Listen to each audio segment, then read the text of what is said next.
А сега следва черешката на нашата торта в лицето на господин Константин Дино Кирицис, който е експерт в развитие на международната обучителна програма на PricewaterhouseCoopers за Централна и Източна Европа и създател на Study Smart, организация за обучение и професионална квалификация, чието мото е знанието и конкурентно предимство.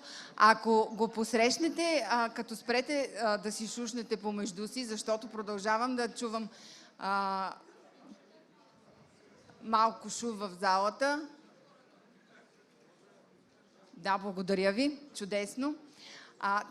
Представям ви господин доктор Константин Кирицис. Thank you. Please. Okay. So thank you. Thanks for being here. As you probably would expect, I will speak in English. So I hope all of you are up to par with your English. I know many Bulgarian people speak very good English. I'm actually Greek. You probably noticed that from my name. Konstantinos, they call me Dino. And on behalf of Greece, I want to say thank you to Bulgaria. And I think most of you understand why. We are doing very, very well together. We have to keep it up because our country is still not making it as we had expected, but thankfully to you and some other countries, I think we're going to get up to the track there. So great to be here. Thanks very much. Thanks very much to the whole Progressive team for inviting me, for having me here. And I'm a professional trainer. I'm an entrepreneur. I'm an HR person. I do a lot of motivational talks. I like to talk to people about various subjects relating to leadership, to innovation, to believing in yourself and making a difference. So today, after I heard a few things from the previous hour or so, I just want to take that a bit further because as I understand, a lot of you are in the advertising, the commercials, the retail, the FMCG, of course, industry, and I want to take it from there. I don't have a script. I do have, of course, my slides and what I have in mind, but I'm actually like a disc jockey. If you dance to the music, we continue. If you don't dance, I'll have to change the music. So please help me in doing that, and I hope you honestly enjoy what I have to say. I'll try to touch on a few things that would be a bit more inspiring for your whole, for your life and your careers. And I will try to draw on my experience, which has been now in about 30 different countries, something I'm very happy and proud to say, because it's been very tough. I'm 47 years old, and I've traveled to about 30 countries training and educating and advising and consulting companies. So my objective, my vision is to go up to 50, and then if I'm healthy enough, maybe to extend that. I've been to Bulgaria many, many times. Very, very happy to see that you guys are very, very well educated. And I'm not saying that because I have to say it. I'm saying it because Bulgarians are really, really very educated. And that's great. The whole Balkans, Greeks are like that as well. We are like that. We like education. The whole region here is very, very involved in education. And I'm happy to hear that. So what I want to do is talk about leadership, talk about innovation, talk about careers. And as you understand, there's no magic pill. I'm not here to say, I'll talk to you for an hour and everyone's going to be a leader or everyone's going to get everything and now I'm going to do better business. There is no such thing. If anyone says that, they don't even know what they're talking about.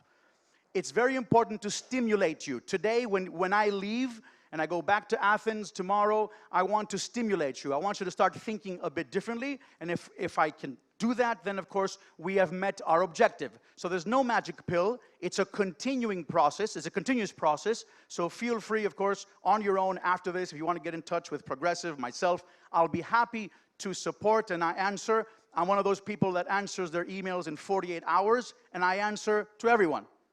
I don't believe in not answering to someone. If I don't have the time, I'll send you an email saying, I have no time, give me 24 more hours. And that's the way we should be. At least when I say this, I have to live up to the expectations.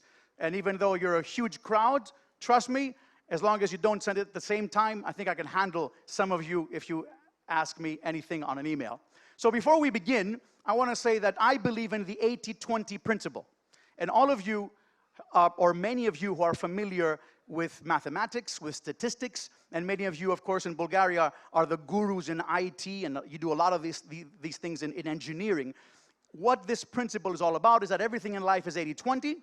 In business, of course, as you probably know, you probably have heard of this, that let's say 80% of your revenue comes from 20% of your clients. That may be the case with many of you, and it may not be exactly, of course, 80-20. It could be 75-25. But that is the case usually. Some good, big clients give us a lot of the revenue, for example. Or some few stocks give us most of the money we make in the stock market. This is the way things work. It's never 100%. It's never 100%. I heard something earlier from the gentleman here and the people who made the presentation, and there was, a discussion on how effective marketing is. Of course, all points were very valid because there is no 100% answer.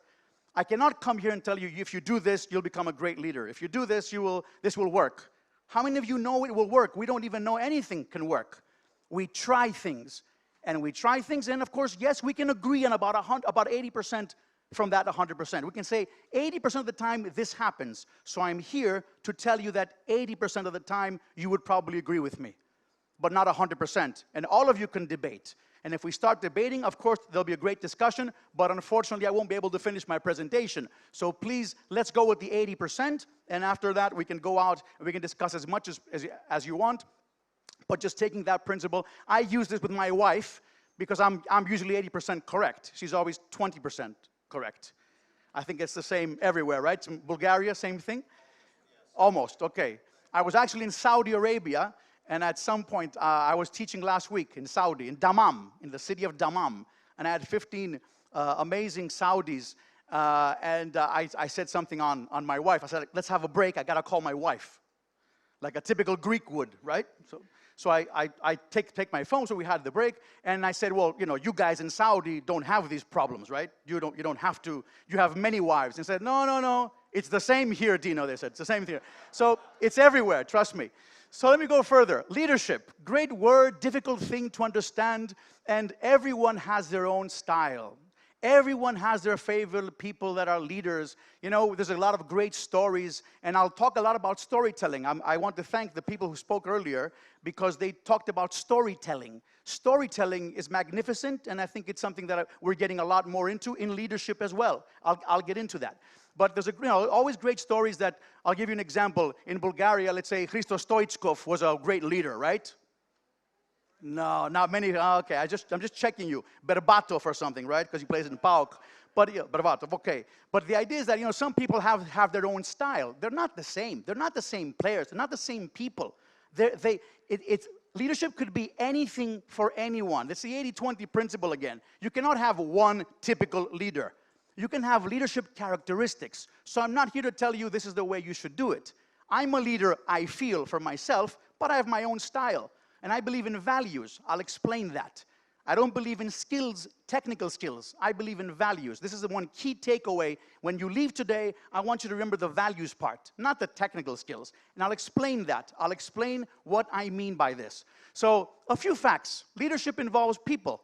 If you don't think of your people, you're not a leader. People may think, I'm a leader, I'm a great leader, I think I can lead, I can go to this business meeting, I can anticipate the market, but if you're not going to lead people, you're no leader. The leader thinks of their people. And as they say, you have to develop more leaders when you go, and that's when you're going to be judged as a good leader, not on your own. So I think we all agree, leadership involves people. Many of you here probably have a team. Are you developing your team? I'm asking you this. It's a great question to think about. Are you developing your team? Are you doing anything for your people? Because your people talk about you. When they go out for dinner, we have a lot of CEOs in this room today. I saw the list. CEOs, managing directors, business development officers, key account managers, very high positions. So I'm asking you, are you thinking about your people? Very important question. And I know some of you are not, because we don't do this all the time. But I want to remind you that you should. Leadership can mean something different for everyone. Of course it can. Of course it can. Everyone has their own definition. It's like globalization. What is globalization? Globalization is Dino training in Bulgaria. Yeah, okay, that's a good definition. It's, having internet and being able to communicate with everyone, okay? I can have 20,000 definitions of globalization. We can have 5,000 definitions of leadership with great quotes. It's a very soft topic. It's a very difficult thing to explain, and that's why I'm always using the 80-20 principle here. I can give you the technical stuff, but I don't think it's going to get anywhere, and you'll see why as we go on. So leadership is about people, and leadership can mean something different for everyone. Leaders can be found at all levels of the business. Unfortunately, we don't have internet capability, fast one at this point, and that I wanted to show something from the internet. I have another video for you, which I will share with you in a little while, but there's a great video, and I will explain it. Maybe you've seen it on YouTube. Please see it, and it's very difficult for me to explain because I usually show them, but I want to explain it. It's in India. There's a big tree that's fallen in the middle of the road, and some of you probably seen this, and it's raining, and and no one's doing anything about it. There's a traffic jam. They can't go around the tree and everything. And there's a young guy, he's like 6, 7 years old, like my son. I have a son who's 8, and he's like sitting there watching this, and he stops in the middle of the rain, walks to the tree. It's raining. He's very young, short, and everything, and he goes there and he tries to get the tree out of the way. And he's only 6, 7 years old, and everyone sees this. And instead of saying, oh my God, what are we going to do? Where's the traffic? Where's the police? What's going on here? Everyone gets out of the car slowly to help the young little boy. Great story. This guy's a leader. He's 6, 7 years old. He thought of something. He starts pushing. He can't do it. And everyone, of course, great story. Storytelling. Remember that. If you say stories to your people and they mean something to you, and even if you want to tell them what it means, because there's always, what do you feel about the story? And everyone, again, can feel something different. You can say, I like what Dino said about the story with the little boy, because anyone can be a leader. I can tell you, I like it because he was fearless. And then someone can say, I like it because he got everyone involved. Everyone followed. Wow, 3 or 4 different things. If you say these things, you remember them. If you show a video, you remember it. So we have to start thinking in a different way when we lead our people, okay? So I want to say that. So anyone can be a leader. Young boy, 6 years old, 7 years old, the guy at the reception, someone making a difference. And many of you have done customer service, I assume trainings, because you're in the retail business, or many of your people have. There's a lot of great stories about someone who did something that meant amazing customer service. I know, I'm not going to get into that, but little details make the difference. These things go viral. These things are discussed. It's all about the story. It's not by me saying, you should do that, or you should do this, or see, I'm a good leader. No, the others will tell me if I'm a good leader.